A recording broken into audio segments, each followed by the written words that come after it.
오늘 제가 여러분께 소개할 분은 71세 정옥순 어르신입니다. 어르신은 평생을 새벽 시장에서 생선 장사를 하며 자식들을 키워내신 분입니다. 한순간도 엉덩이를 바닥에 붙이지 않고 사셨던 분이라 주변에서는 다들 법 없이도 살 사람이고 부지런함의 표본이라고 칭찬이 자자했습니다. 어르신 스스로도 본인의 그 성실함을 훈장처럼 생각하며 사셨습니다. 그런데 반년 전부터 이상한 증상이 시작되었습니다. 평소처럼 일을 마치고 국밥 한 그릇을 든든하게 드시고 나면 갑자기 눈앞이 하얘지면서 머리가 핑 도는 겁니다. 처음에는 그저 나이가 들어서 기력이 떨어졌나 보다 하고 대수롭지 않게 넘기셨습니다. 그래서 고기도 더 챙겨 드시고 몸에 좋다는 영양제도 사 드셨습니다. 하지만 증상은 나아지기는커녕 더 심해졌습니다. 나중에는 밥만 먹고 나면 몸이 천근만근 무거워지고 세상이 빙글빙글 도는 느낌 때문에 아예 자리에 주저앉아야 할 정도가 되었습니다. 어르신은 본인이 꾀병을 부리는 것 같아 자식들에게 말도 못하고 끙끙 앓으셨습니다. 병원에 가서 검사를 해봐도 빈혈도 없고 혈압도 정상이라는 말만 돌아왔습니다. 하지만 어르신의 고통은 분명히 실제했습니다. 제가 어르신을 만났을 때 저는 단번에 그 원인을 알 수 있었습니다. 이건 어르신의 몸이 뇌를 살리기 위해 보내는 마지막 구조 신호였습니다. 여러분, 우리 뇌는 우리 몸무게의 단 2%밖에 차지하지 않습니다. 하지만 이 작은 장기가 우리 몸 전체의 산소와 에너지의 20%를 혼자서 다 씁니다. 아주 고급 연료를 엄청나게 잡아먹는 VIP 장기인 셈입니다. 뇌로 가는 혈액이 단 1분만 줄어들어도 뇌세포는 비명을 지릅니다. 그런데 우리가 밥을 먹는 순간 우리 몸에는 혈액의 대이동이 일어납니다. 음식을 소화하기 위해 위와 장으로 엄청난 피가 몰려갑니다. 이때 우리 몸은 아주 정교하게 혈액을 분배해야 합니다. 위장에 피를 주면서도 동시에 뇌로 가는 혈류는 일정하게 유지해야 하는 것이죠. 그런데 나이가 들면 이 조절 능력이 서서히 고장납니다. 위장으로 피가 쏠릴 때 뇌로 가는 피를 지켜내지 못하는 겁니다. 정옥순 어르신은 뇌가 굶고 있는데도 억지로 몸을 움직여 일을 하셨고 그것이 결국 뇌 혈류 저하라는 결과로 나타난 것입니다. 이건 단순히 어지러운 문제가 아닙니다. 뇌가 서서히 말라가고 있다는 경고입니다. 오늘 제가 알려드릴 이야기는 정옥순 어르신처럼 원인 모를 어지럼증과 식후 피로감에 시달리는 분들을 위한 뇌 소생 매뉴얼입니다. 왜 밥을 먹고 나서 바로 누워야만 하는지, 그리고 그 사소한 행동이 어떻게 여러분의 뇌를 10년 더 젊게 만드는지, 그 과학적 원리와 실천법을 하나씩 짚어드리겠습니다. 이건 나태함이 아닙니다. 여러분의 뇌를 위한 가장 품격 있는 배려입니다. 오늘 영상이 여러분과 여러분 가족의 뇌 건강을 지키는데 큰 도움이 될 것이라 확신합니다.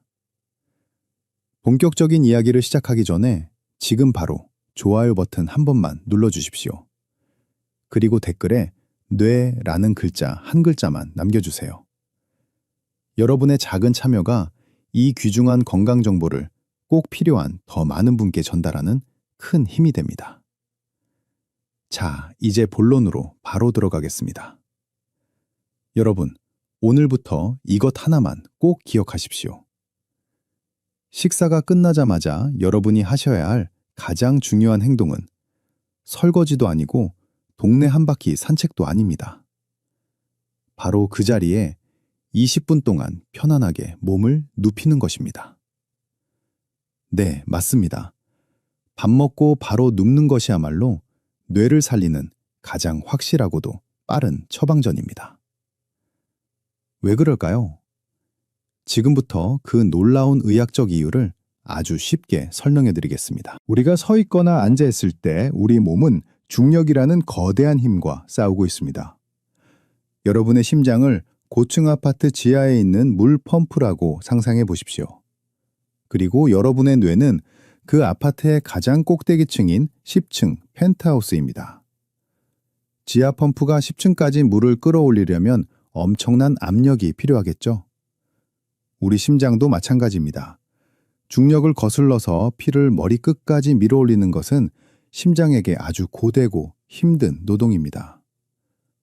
그런데 여기서 더 큰 문제가 발생합니다. 바로 식사 후의 상황입니다.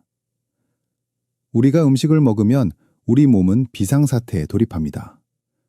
위장과 소장이 음식을 분해하고 영양소를 흡수하기 위해 엄청난 양의 혈액을 필요로 하기 때문입니다.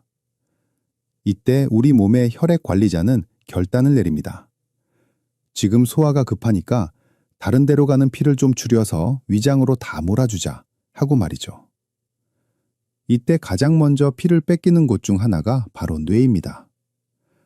안 그래도 중력 때문에 피를 올리기 힘든데 위장에서 피를 다 끌어가 버리니 펜트하우스인 뇌에는 물 공급이 끊기는 가뭄 현상이 일어나는 것입니다.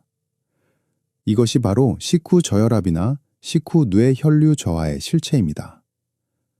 뇌로 가는 산소와 영양분이 순식간에 줄어드니 머리가 멍해지고 졸음이 쏟아지며 심하면 정옥순 어르신처럼 세상이 도는 어지럼증을 느끼게 되는 것이죠. 하지만 이때 여러분이 몸을 수평으로 눕히면 어떤 일이 벌어질까요? 지하 펌프가 10층까지 물을 쏠 필요가 없어집니다. 심장과 뇌가 같은 높이에 놓이기 때문입니다. 이제 펌프는 그냥 옆으로 물을 흘려보내기만 하면 됩니다. 10분의 1의 힘만 들여도 뇌로 피가 콸콸 쏟아져 들어갑니다. 뇌세포가 비로소 신선한 산소를 마시며 다시 활기를 찾게 되는 것입니다. 정옥순 어르신도 제 설명을 듣고 깜짝 놀라셨습니다. 어르신은 평생 밥 먹고 바로 누우면 소가 된다거나 게으른 사람이라는 소리를 들을까봐 어지러움을 참고 억지로 시장 바닥을 걸어 다니셨거든요. 그 부지런함이 오히려 뇌를 말려 죽이고 있었던 셈입니다. 어르신은 제 처방대로 식사 후 딱 20분간 비스듬히 누워 계시기 시작했습니다.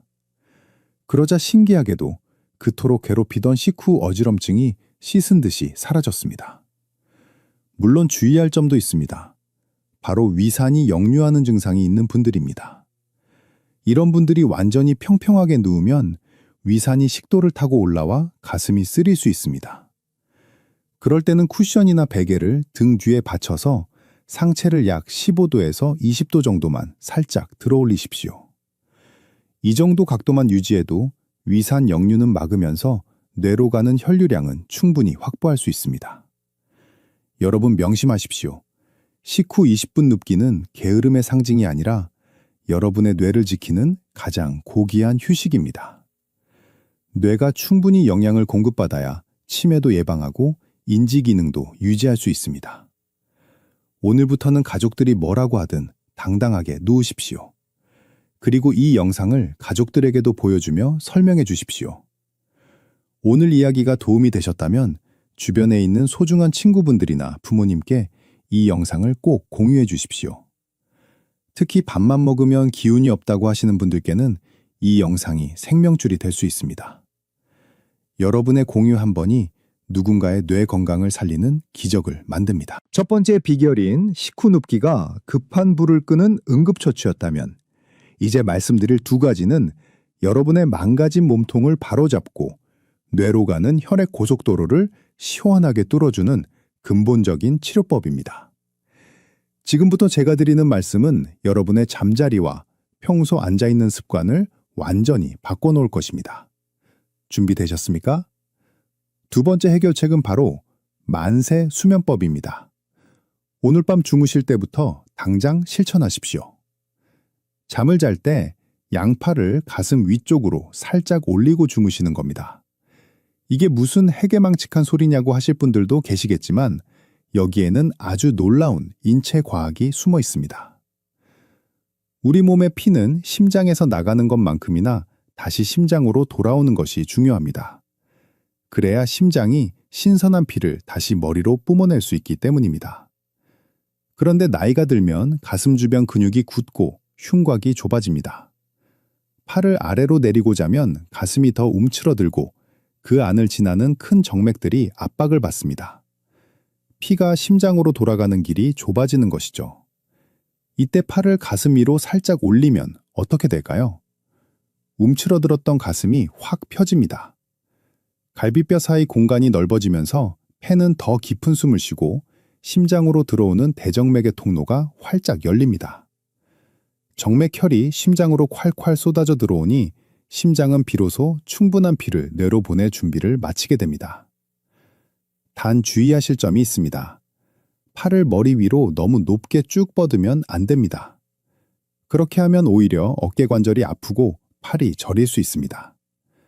팔꿈치를 편안하게 구부려서 손이 어깨나 가슴 주변에 살짝 얹어지는 정도면 충분합니다. 정옥순 어르신도 처음에는 어색해서 자꾸 팔이 내려온다고 하셨지만 딱 사흘째 되는 날 아침에 이런 말씀을 하셨습니다. 선생님, 정말 신기하게도 자고 일어났을 때 머리가 안개 거친 듯이 맑아요. 여러분도 딱 3일만 해보시면 그 차이를 온몸으로 느끼실 겁니다. 세 번째 해결책은 의자에 앉을 때 엉덩이를 의자 끝까지 깊숙이 밀어넣는 것입니다. 여러분 평소에 어떻게 앉으십니까? 소파 끝에 걸터 앉거나 허리를 구부정하게 숙이고 앉지 않으십니까? 그 자세가 바로 여러분의 자율신경을 짓밟고 뇌를 굶기는 주범입니다. 엉덩이를 끝까지 밀어넣지 않으면 골반이 뒤로 눕게 됩니다. 골반이 누우면 허리가 굽고 그 보상작용으로 목이 앞으로 툭 튀어나오게 됩니다. 바로 거북목이 되는 것이죠. 여러분의 목은 단순히 머리를 지탱하는 기둥이 아닙니다. 뇌에서 온몸으로 내려가는 신경들이 지나가는 핵심 고속도로입니다. 특히 혈관을 조절하고 심장 박동을 관리하는 자율신경이 이 목뼈 사이를 지나갑니다. 그런데 목이 거북이처럼 앞으로 빠지고 목뼈가 일자로 펴지면 어떻게 될까요? 이 고속도로에 거대한 바위가 떨어져 길이 막히는 것과 같습니다. 신경이 눌리고 비틀어지면서 신호 전달이 엉망이 됩니다. 교감신경과 부교감신경의 균형이 깨지면 우리 몸은 상황에 맞게 혈압을 조절하지 못합니다. 밥을 먹어서 피가 위장으로 쏠릴 때 자율신경이 즉각 반응해서 혈관을 조여 혈압을 유지해야 하는데 이 능력이 사라지는 겁니다. 정옥순 어르신이 겪었던 식후 어지럼증의 진짜 배우는 바로 이 망가진 자율신경이었습니다. 어르신은 평생 생선을 손질하시느라 고개를 숙이고 사셨고 쉴 때도 소파에 비스듬히 누워 스마트폰을 보셨거든요. 그 습관이 목을 망가뜨리고 자율신경을 마비시켰던 것입니다. 그래서 제가 어르신께 신신당부를 드렸습니다. 어르신, 이제부터 의자에 앉으실 때는 무조건 엉덩이부터 의자 깊숙이 집어넣으세요. 허리를 등받이에 딱 붙여야 골반이 서고 골반이 서야 목이 제자리를 찾습니다. 목이 바로 서야 뇌로 가는 고속도로가 뚫리고 자율신경이 되살아납니다. 이렇게 말씀드렸더니 어르신은 그날부터 의식적으로 엉덩이를 밀어넣고 앉으셨습니다.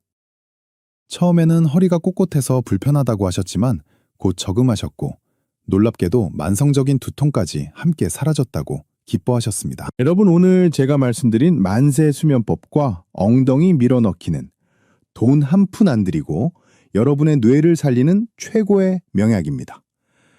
자율신경이 살아나면 식후 혈압 조절은 물론이고 불면증과 만성 피로까지 한꺼번에 해결될 수 있습니다.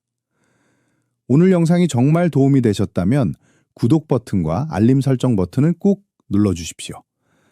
여러분의 건강을 지키는 소중한 정보들을 놓치지 않고 받아보실 수 있습니다. 여러분의 구독이 제가 더 좋은 영상을 만드는데 정말 큰 힘이 됩니다. 자, 그럼 이제 정옥순 어르신이 실제로 단 3일 만에 어떻게 활력을 되찾으셨는지 그 마법 같은 하루 일과표를 여러분께 공개하겠습니다. 여러분도 지금 바로 종이와 펜을 꺼내서 적으셔도 좋고 아니면 이 내용을 머릿속에 꼭 저장해 두시기 바랍니다. 이 루틴은 단순히 시간을 때우는 것이 아니라 여러분의 망가진 자율신경을 복구하고 뇌에 생명수를 공급하는 정밀한 설계도입니다. 정옥순 어르신의 아침은 이제 침대에서 바로 벌떡 일어나는 것으로 시작하지 않습니다. 눈을 뜨면 가장 먼저 누운 채로 양팔을 가슴 위로 올리고 기지개를 켜는 만세 동작을 5번 반복합니다. 밤새 굳어있던 가슴 근육을 열고 심장으로 피가 잘 돌아가게 길을 닦아주는 준비 운동이죠. 이렇게 1분만 투자해도 머리가 맑아지는 것을 느낄 수 있습니다. 그런 다음 천천히 일어나서 미지근한 물 한 잔을 드십니다. 아침 식사는 평소보다 밥 양을 한 숟가락 정도 줄이셨습니다. 과식을 피하는 것이 뇌를 살리는 지름길이기 때문입니다. 식사를 마치면 어르신은 이제 무거운 고무장갑을 바로 끼지 않습니다. 대신 거실 소파로 가셔서 등 뒤에 쿠션을 2~3개 받치고 상체를 20도 정도 비스듬히 세운 상태로 누우십니다. 정옥순 어르신은 위장이 조금 약하셔서 혹시라도 위산이 올라올까봐 이 각도를 꼭 지키셨습니다. 이렇게 20분 동안 눈을 감고 편안하게 뇌에 피가 차오르는 것을 만끽하셨습니다. 20분 후 어르신은 예전처럼 머리가 핑 도는 증상 없이 아주 가뿐하게 설거지를 마치고 시장으로 향하셨습니다. 시장에서 일을 하실 때도 어르신은 1cm의 기적을 실천하셨습니다. 생선을 손질하다가 잠깐 의자에 앉을 때마다 엉덩이를 의자 등받이 끝까지 꽉 밀어 넣으셨습니다. 그렇게 하니 자연스럽게 허리가 펴지고 숙여졌던 목이 바로 섰습니다. 목이 바로 서니 자율신경이 숨을 쉬기 시작했고 오후만 되면 찾아오던 지독한 피로감이 눈에 띄게 줄어들었습니다. 저녁 식사 후에도 마찬가지로 20분간 수평뜨기 휴식을 하셨고 밤에 잠자리에 들 때는 스마트폰을 멀리 치우셨습니다. 고개를 숙이고 스마트폰을 보는 1시간이 뇌로 가는 혈류를 3시간 동안 막는 것과 같다는 제 설명을 들으셨거든요. 대신 만세 수면 자세로 손을 가슴에 편안하게 얹고 깊은 잠에 드셨습니다. 이렇게 딱 사흘을 보내신 어르신은 제가 다시 뵈었을 때 얼굴빛이 마치 처녀 시절처럼 맑아져 계셨습니다. 자, 그런데 여러분 여기서 정말 중요한 포인트가 하나 더 있습니다. 제가 식사 후 20분 동안 누워 계시라고 말씀드린 건 하루 종일 누워만 계시라는 뜻이 절대 아닙니다. 이건 마치 우리가 먼 길을 가기 위해 자동차에 기름을 가득 채우는 것과 같습니다. 20분 동안 뇌에 신선한 혈액과 산소를 가득 채웠다면 이제 그 에너지를 가지고 밖으로 나가셔야 합니다. 뇌의 혈류가 회복되어 머리가 맑아진 바로 그 시간이야말로 여러분의 뇌가 가장 똑똑하게 일할 수 있는 골든타임입니다. 이때 가만히 계시지 말고 동네 한 바퀴 가볍게 산책을 하시거나 평소 배우고 싶었던 외국어 공부 혹은 바둑이나 퀴즈풀이 같은 두뇌 활동을 시작하십시오. 뇌는 쓰면 쓸수록 젊어집니다. 20분의 휴식으로 뇌를 충전했다면 남은 시간에는 그 에너지를 아낌없이 쓰셔야 합니다. 그래야 뇌세포 사이의 연결이 더 단단해지고 치매가 발붙일 틈이 없어집니다.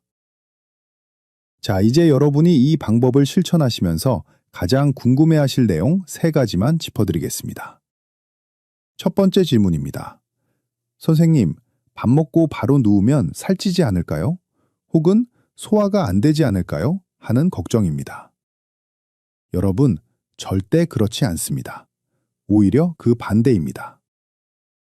우리가 스트레스를 받으며 억지로 몸을 움직이면 우리 몸은 비상사태로 인식해서 에너지를 지방으로 저장하려는 성질이 있습니다. 하지만 식후 20분간 편안하게 누워 뇌와 위장에 피를 몰아주면 대사가 원활해져서 오히려 소화가 더 잘 되고 에너지 소비도 효율적으로 변합니다. 단, 배가 너무 부르게 드시지는 마십시오. 적당히 드시고 눕는 것이 비결입니다. 두 번째 질문입니다. 저는 역류성 식도염이 너무 심한데 정말 누워도 될까요? 하는 질문입니다. 네, 제가 계속 강조드리는 것처럼 완전히 평평하게 눕는 것이 아니라 상체를 약간만 올리시면 됩니다. 비스듬한 각도는 위산이 역류하는 것을 물리적으로 막아주면서도 심장과 뇌의 높이 차이를 줄여주기 때문에 뇌 혈류 확보에는 충분한 도움을 줍니다. 누웠을 때 가슴이 답답하다면 각도를 조금 더 높여서 본인에게 가장 편안한 지점을 찾으시면 됩니다. 세 번째 질문입니다. 베개는 어떤 것을 써야 하나요? 하는 질문도 참 많습니다. 베개는 너무 높지도 너무 낮지도 않아야 합니다. 누웠을 때 목의 C자 곡선이 자연스럽게 유지되는 것이 중요합니다. 너무 높은 베개는 목뼈를 일자로 만들어 자율신경을 압박하고 너무 낮은 베개는 뇌압을 높일 수 있습니다. 목 뒤를 탄탄하게 받쳐주면서 머리 부분은 살짝 들어가는 베개가 가장 좋습니다. 네 번째로 많이 물어보시는 질문입니다. 선생님, 저는 기운이 없어서 하루 종일 누워있는 게 편한데 그래도 될까요? 하는 질문입니다. 제 대답은 단호하게 아닙니다, 입니다. 우리 몸의 근육과 뇌는 쓰지 않으면 순식간에 녹슬어 버립니다. 식후 20분의 휴식은 오로지 뇌 혈류를 지키기 위한 전략적인 쉼표일 뿐입니다. 그 쉼표 뒤에는 반드시 활동이라는 문장이 이어져야 합니다. 많이 걷고, 많이 웃고, 새로운 것을 배우는 즐거움을 포기하지 마십시오. 그것이 제가 말씀드리는 진정한 뇌 건강법의 완성입니다. 여러분, 오늘 제가 알려드린 이 루틴은 어마어마한 비법이 아닙니다. 우리 몸의 원리를 이해하고 그에 맞춰 생활하는 아주 상식적인 방법입니다.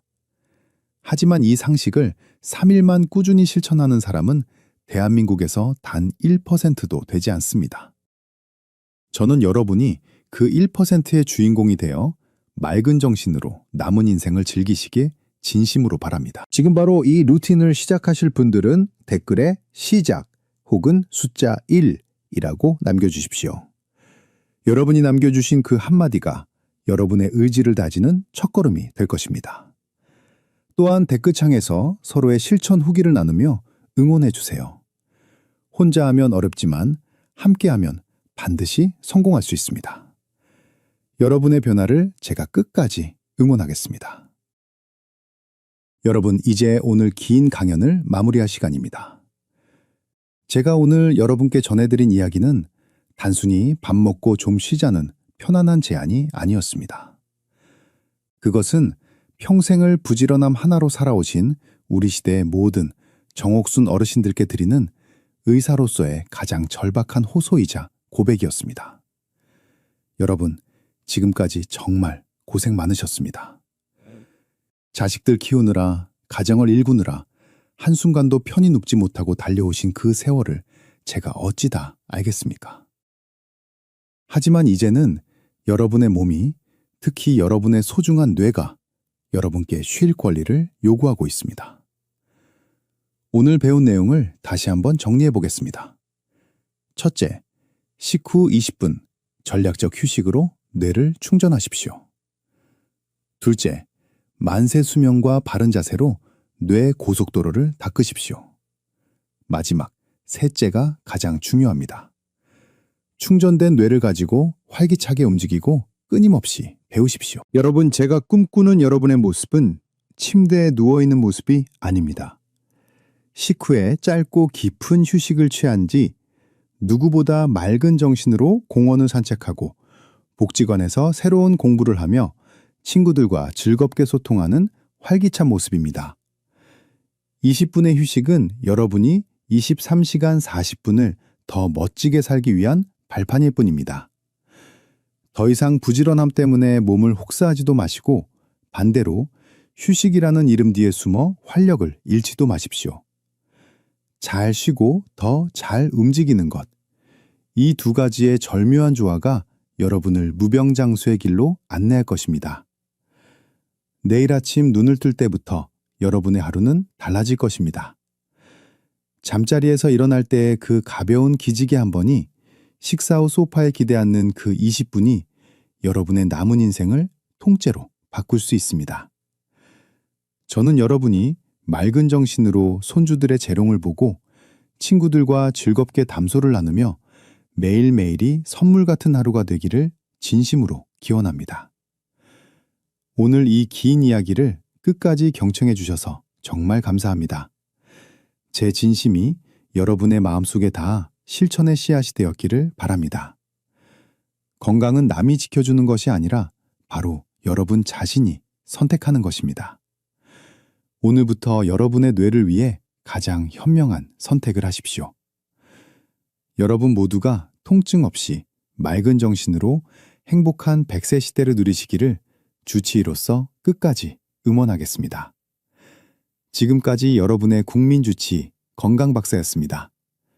여러분 모두 건강하고 평안하십시오. 감사합니다.